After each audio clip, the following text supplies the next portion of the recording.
سو اب آئیے next topic اسلام کے بارے میں. کرسچینٹی کے بعد اب اسلام جو ہے عرب سے شروعات ہوئی اسلام کی. عرب یہ ایشیا کا ویسٹ علاقے میں ایک چھوٹا سا کنٹری ہے.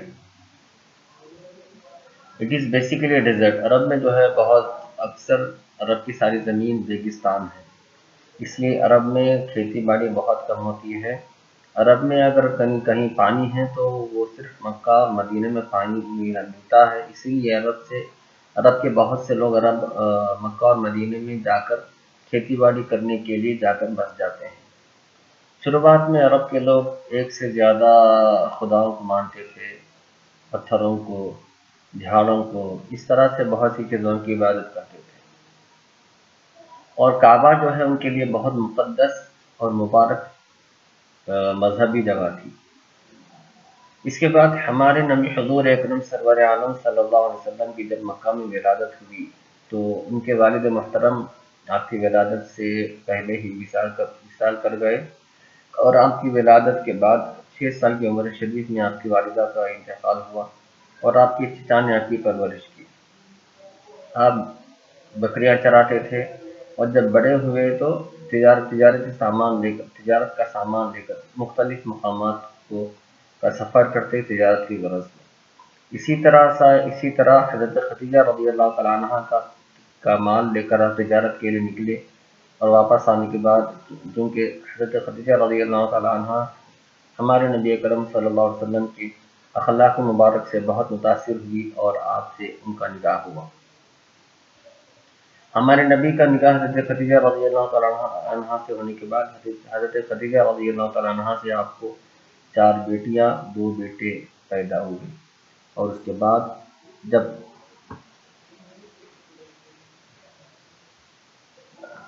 بعد نبی کریم صلی اللہ علیہ وسلم تجارت کے سفر سے جب مختلف مقامات کا سفر کرتے تو اس سفر کے دوران آپ کو یہودی ملتے اور عیسائی ملتے، اور ان کے بارے میں معلومات حاصل ہوتی. اس کے بعد آپ نے کیا کیا، حرا میں، جو کہ ایک پہاڑ کا نام ہے حرا، اس حرا میں ایک چھوٹا سا غار ہے. اس غار میں آپ اکثر جا کے اللہ کی عبادت میں مصروف رہنا شروع کیا. اور جب آپ 40 سال کی عمر شریف آپ کی ہوئی تو اللہ نے حکم دیا کہ اے نبی اپنی نبوت کا اعلان فرمائیے، اور میری خدائی کی دعوت دیجیے. تو تمام لوگوں کو نبی کریم صلی اللہ علیہ وسلم نے اعلان کیا تھا، مکہ کے شہر کے سارے لوگوں کو جمع کر کے کہ اے لوگوں، ایک اللہ کو خدا مانو، باقی تمام کی خدائی چھوڑ دو، کیونکہ ایک اللہ خدا ہے اور میں اللہ کا نبی ہوں. اس کے بعد یہ اعلان کرنے کے بعد بہت سے لوگ نبی کریم صلی اللہ علیہ وسلم کے دست مبارک پر ایمان قبول کیے. آپ کو صحابہ کہا جاتا ہے. اور جو نبی کریم صلی اللہ علیہ وسلم کو اللہ تعالیٰ قرآن شریف کی آیت نازل فرماتا، نبی کریم صلی اللہ علیہ وسلم اپنے صحابہ کو وہ آیت سناتے، اور اسی آیتوں کو جو ملا کر ایک کتاب بنا دی گئی تو اس کتاب کو قرآن کہا جاتا ہے. اس کے بعد حضور اکرم سرور عالم صلی اللہ علیہ وسلم نے جب ایک سے زیادہ خدا ہونے کے جو یہ کفریہ سوچ ہے اس کو جب رد کیا تو مکہ کے سارے لوگوں نے نبی کریم صلی اللہ علیہ وسلم کی قتل کی سازش کرنے لگے. اس کے بعد اللہ کا حکم ہوا کہ اے نبی آپ مکہ سے ہجرت کر کے مدینہ تشریف لے جائیں. تو نبی کریم صلی اللہ علیہ وسلم اللہ کے حکم پر مکہ سے نکل کر ہجرت کر کے مدینہ گئے، اور جس تاریخ کو ہجرت کی اسی تاریخ سے ہمارا اسلامی سال شروع ہوتا ہے، اسلامی کیلنڈر شروع ہوتا ہے. اور اس تاریخ میں اس واقعے کو ہجرت کہتے ہیں.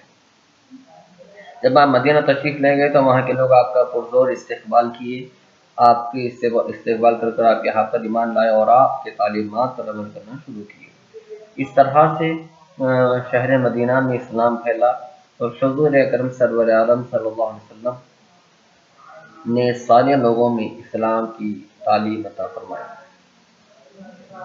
اور اس کے بعد جو تعلیمات اسلام کے نبی کریم صلی اللہ علیہ وسلم نے دی وہ آپ کی سلیبس کے مطابق یہ ہے کہ گاڈ از ون، اللہ تعالیٰ ایک ہے، اللہ کے علاوہ کوئی خدا نہیں. تھوڑی بھی عبادت اگر اخلاص سے کی جائے تو اللہ تعالیٰ اس سے راضی ہو جاتا ہے۔ دوسری تعلیم، one should lead an honest life, ایک ہر انسان کو ایمانداری کی زندگی گزارنا چاہیے اور اصولوں پر پابند رہ کر ہر طرح کی برائی سے اپنے آپ کو دور رکھنا چاہیے۔ تیسری تعلیم، one should have compassion and respect women, ہر ایک کے ساتھ رحم دلی کا سلوک کرنا چاہیے اور عورتوں کی عزت کرنا چاہیے۔ اسلام کے 5 رکن جو آپ کے سلیبس کے مطابق ہیں، جو آپ کے سلیبس میں شامل ہیں، وہ یہ ہے، جیسے ہم جانتے ہیں کلمہ، روزہ، نماز، زکوٰۃ، حج۔ تو کلمہ سب سے پہلا رکن ہے، جس میں یہ کہا گیا لا الہ الا اللہ، نہیں ہے کوئی معبود سوائے اللہ تعالیٰ کی، محمد رسول اللہ، حضور اکرم سرور عالم صلی اللہ علیہ وسلم اللہ کے رسول ہیں۔ نماز جو کہ 5 وقت ہر مسلمان پہ فرض ہے، روزہ جو کہ سال میں ایک مرتبہ رمضان کے پورے مہینے کے روزے فرض ہے، زکوٰۃ جو صاحب نصاب پر غریبوں کو اپنے انکم کا 2.5% غریبوں میں بانٹنے کا حکم ہے، اور حج جو کہ صاحب نصاب پر زندگی میں ایک مرتبہ فرض ہے۔ اس کے بعد ایکسپینشن آف اسلام، اس طرح حضور اکرم سرور عالم صلی اللہ علیہ وسلم کی جب وصال ہوا، جب اس دنیا سے گئے، تو حضور اکرم سرور عالم صلی اللہ علیہ وسلم کے جو خلیفہ تھے، خالص، وہ لوگ اسلام کی تبلیغ کا ذمہ داری اٹھا کر ساری دنیا میں اسلام پھیلانے کی کوشش میں لگ گئے۔ مکمل جدوجہد کے ساتھ ساتھ تمام صحابہ کرام اسلام کی تبلیغ میں لگ گئے، اور اسلام ساری دنیا میں بہت تیزی سے پھیلنے لگا۔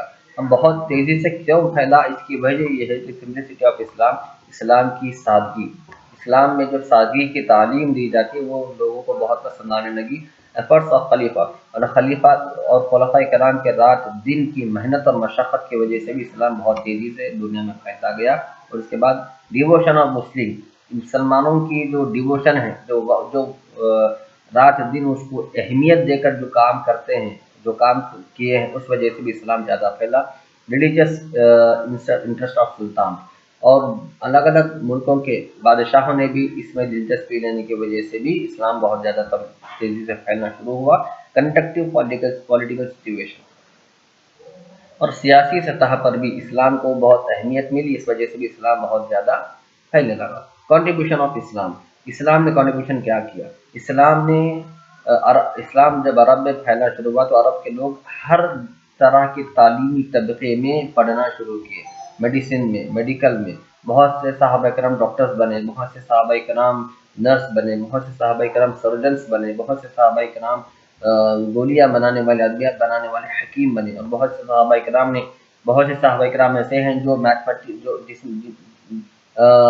جن میں بہت سے لوگ میتھمیٹکس میں پرفیکٹ ہوئے، میتھمیٹیشینس بنے، سائنٹسٹ بنے، اور بہت سے صحابہ کرام ایسٹرونومی اور جغرافی میں بھی دلچسپی لے کر اس میں ایک نئے کھوج کر کے ان مسلمانوں کو بتانے کی کوشش کرے۔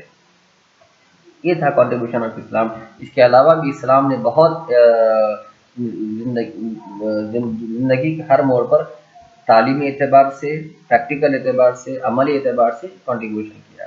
سیکشنز ان اسلام میں سیکشنز کتنے ہوئے؟ سیکشن یعنی فرقے کتنے ہوئے؟ جیسا ہر مذہب میں فرقے ہیں، اسی طرح اسلام میں بھی فرقے ہوئے۔ اسلام میں سب سے مشہور فرقے جو مانے جاتے ہیں وہ ہے سنی اور شیعہ۔ سنی وہ لوگ ہیں جو حضور اکرم سرور عالم صلی اللہ علیہ وسلم اور پیغمبروں اور خلفائے کرام کے راستے پر جو چلتے ہیں انہیں سنی کہا جاتا ہے۔ اور اس سنیوں میں سے جو صحابہ کرام رضی اللہ تعالیٰ عنہ مجمعین گزرے ہیں، ان میں سے بھی سب سے بڑے مرتبہ رکھنے والے جو سب سے پہلے خلیفات ہیں، جو تمام انبیاء کرام کے بعد جن کا مرتبہ، ان کا نام حضرت ابوبکر صدیق رضی اللہ تعالیٰ عنہ۔ اور یہ اسلام میں 2 سیکشنز میں سنی اور شیعہ۔